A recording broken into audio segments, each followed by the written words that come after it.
I like taking the guns early. Take the guns first, go through due process second. They'll take away your Second Amendment, which we will never allow to happen. I like taking the guns early. Take the guns first, go through due process second. By the way, if you only had a choice of one, what would you rather have, the Second Amendment or the tax cuts? Go ahead. Second Amendment, tax cuts. Second Amendment. I'm going to leave it at the Second Amendment. I don't want to get into that battle, all right? The president then vowed action is coming, first on the use of bump stocks, attachments that effectively turn semi-automatic rifles into machine guns. I'm going to write that out, and we'll have that done pretty quickly.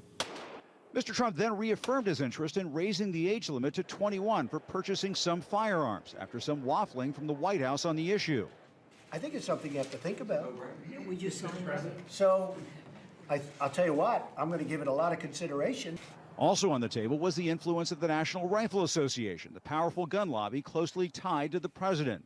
I'm the biggest fan of the Second Amendment. Many of you are.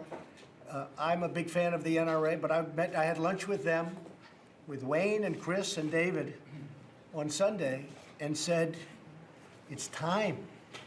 We got to stop this nonsense. It's time. On the proposal to expand background checks sponsored by Senators Joe Manchin and Pat Toomey, the president criticized the measure's GOP sponsor Toomey as fearful of the NRA. You know why? Because you're afraid of the NRA, right? The president also made the stunning comment that people with mental health issues should have their firearms confiscated. A lot of times, by the time you go to court, it takes so long to go to court to get the due process procedures.